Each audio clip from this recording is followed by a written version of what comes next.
नमस्कार, मैं मनीष स्वागत करता हूं आपको अपने इस यूट्यूब चैनल पे। दोस्तों, आपके मन में बहुत सारे ख़्याल आते रहते हैं कि जो हमारा ये अर्थव्यवस्था जिस तरह से बिगड़ चुकी है। बहुत सारे लोग आपको ये बता रहे होंगे कि भविष्य में जो वैकेंसी है वो नहीं आएगी, जो सरकारी चीज़ें हैं उसको मतलब कि प्राइवेट कर दिया जाएगा और वैकेंसी जो है उसको तो ले लिया जाएगा, जो अभी आया हुआ है उसकी तो एग्ज़ाम होगी, लेकिन भविष्य में वैकेंसी आपकी कम आएगी। तो ये सब चीज़ें मुझे लगता है कि इसमें कोई सच्चाई नहीं है। ये सरासर बेबुनियाद है कि आपके जो वैकेंसी है वो नहीं आएंगे। अब मैं आपको एक रीज़न समझाता हूँ। क्या भविष्य में सरकार को कोई काम नहीं है क्या? मतलब कि कोई सब जो विभाग है उसको डिजॉल्व कर दिया जाएगा क्या? आप भी देखेंगे कि भविष्य में भी तो कोई काम होगा। ऐसा तो नहीं है कि अभी प्रेजेंट तक ही काम था और भविष्य में अगर लॉकडाउन खुलेगा, चीज़ें नॉर्मल होगी तो कभी भारत सरकार को कोई काम ही नहीं है। ठीक है, तो काम है तो कैसे काम होगा? कर्मचारी चाहिए। और इस दरमियान जो लॉकडाउन के समय जो रिटायर होंगे या जितने वैकेंसी आने वाले थे, इस दरमियान जो आने वाले थे वो सभी अभी रुका हुआ है।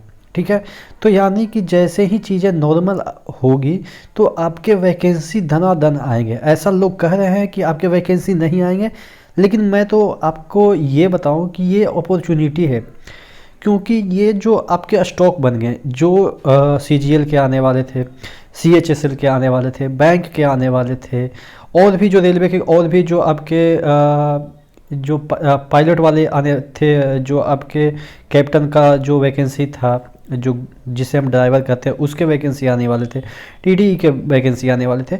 तो ये सभी अभी पेंडिंग चल रहे हैं। तो अगर चीज़ें नॉर्मल होती है तो एमटीएस के आएंगे, तो यानी कि एकदम से धड़ल्ले से इतना आपके वैकेंसी आएंगे कि आप आश्चर्य हो जाएंगे कि लॉकडाउन के बाद भी इतना वैकेंसी आ सकती है क्या। तो देखिए, जो आने वाले थे वो तो आएंगे ही, और जो बाद में आने वाले थे उनका समय तब तक आ जाएगा। तो यानी कि एक साथ इकट्ठे इतना वैकेंसी आएंगे। कम देंगे, हो सकता है जो 10,000 वैकेंसी होगी उसको 8,000 डिक्रीज कर देंगे, लेकिन ओवरऑल जो वैकेंसी आपकी रहेगी वो तो ऑब्वियस है ज़्यादा ही रहेगी। तो यानी कि जो ये लोग सोच रहे हैं कि लॉकडाउन के बाद वैकेंसी नहीं आएगी, ये सरासर गलत है। आप इसे एनालाइज करके देखिए ना कि जो एमटीएस का वैकेंसी था, सीजीएल का, सीएचएसएल का, रेलवे का और भी वैकेंसी आने वाले थे, वो तो नहीं आया। तो वो कब आएगा? वो कभी नहीं आएगा। नहीं, ऐसा तो हो ही नहीं सकता, क्योंकि रेलवे को तो काम करना है, एसएससी को तो काम करना है, कर्मचारी की ज़रूरत तो होगी। और इस दरमियान जो रिटायर होंगे उसका पोस्ट कौन फुलफिल करेगा?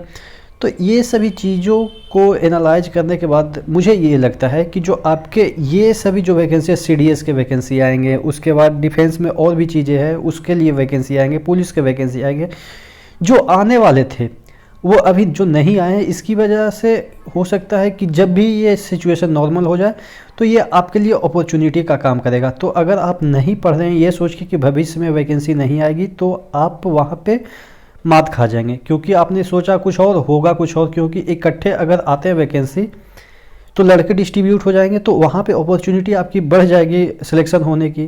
ठीक है, क्योंकि एक ही साथ वैकेंसी आएगी, तो एक ही साथ वैकेंसी आएगी तो लड़के एक ही जॉब प्राप्त कर पाएंगे। तो हो सकता है इसलिए भी वो जो आपका एक कॉमन जो टेस्ट है वो भी लागू हो सकता है। हालांकि उसको लागू करने में तो थोड़ा समय लगेगा, लेकिन मुझे लग रहा है कि अगर लॉकडाउन खुलता है, चीज़ें नॉर्मल होती है, तो आपके पास पहले से ज़्यादा अपॉर्चुनिटी होगी कि आपका सिलेक्शन हो जाए।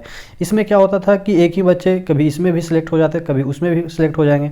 लेकिन उस समय जब वैकेंसी धनाधन आएगी, सभी विभाग से आएगी, तो आपके जो चांसेस है बढ़ जाएंगे कि आप कहीं, क्योंकि एक बच्चे एक ही जगह ज्वाइन करेंगे तो दूसरे जगह आपका जो मेरिट लिस्ट है वो ऊपर नीचे चला जाएगा, तो नीचे से बच्चे को बुलाया जाएगा। तो इस वजह से मुझे जहाँ तक लगता है कि आपके जो वैकेंसी है वो अच्छी खासी आएगी जब चीज़ें नॉर्मल होगी। तो ये दिमाग में हटा लेना है दिमाग से कि आपकी वैकेंसी कम आएगी या मतलब नहीं आएगी। ऐसा तो हो ही नहीं सकता है कि लॉकडाउन के बाद सरकार को कर्मचारी की आवश्यकता ही ना पड़े। ठीक है ना। तो यही समझाने के लिए ये वीडियो बनाया था, क्योंकि बहुत सारे लोग आप में से डिमोटिवेट हो चुके हैं कि सरकारी वैकेंसी आएगी ही नहीं तो क्यों पढ़ें। लेकिन ऐसी बात नहीं है, आएगी, पक्का आएगी, और इतना आएगी कि अनएक्सपेक्टेड आएगी। ठीक है ना। तो पढ़ते रहिए, और खुश रहिए, एकदम से मस्त होकर पढ़िए, कोई टेंशन नहीं लेना, होगा सिलेक्शन पक्का होगा, क्यों नहीं होगा। एग्ज़ाम किसके लिए बना है? आपके लिए ही बना है, तो आपका सिलेक्शन होगा ही। और लास्ट में अगर चैनल को सब्सक्राइब नहीं किया तो सब्सक्राइब कर लेंगे। और जो मैंने बताया है कि एक चैनल बनाया है टेलीग्राम पे, उसको ज्वाइन कर लेंगे, क्योंकि वहाँ पे मैं आपको पीडीएफ वगैरह देते रहता हूँ, जितने भी क्वेश्चन है, जितने भी प्रीवियस ईयर के क्वेश्चन है, मतलब कि आपको इतना वहाँ पे प्रोवाइड कर दूंगा कि आप पढ़ते पढ़ते पागल हो जाओगे, लेकिन मेरा जो कंटेंट है वो ख़त्म नहीं होगा। तो वहाँ पे अगर ज्वाइन कर लेते हो तो बेटर ही होगा। तो उसका लिंक दे दूंगा डिस्क्रिप्शन बॉक्स में, उसका टेलीग्राम का लिंक दे दूंगा। बहुत सारे लोगों ने जुड़ा भी है और मुझे लग रहा है कि बहुत सारे लोगों को फ़ायदा भी हो रहा है। ठीक है, तो फ्री ऑफ कॉस्ट है, वहाँ पे कोई चार्जेस वगैरह नहीं है, सब पीडीएफ फ्री मिल जाएंगे। तो जुड़े रहिएगा यहाँ भी और टेलीग्राम पे भी। ठीक है, तो और चैनल को सब्सक्राइब नहीं किया है तो सब्सक्राइब कीजिएगा, तो भी आपको नोटिफिकेशन मिलेगा। ठीक है, तो नेक्स्ट वीडियो मिलते हैं, तब तक के लिए धन्यवाद।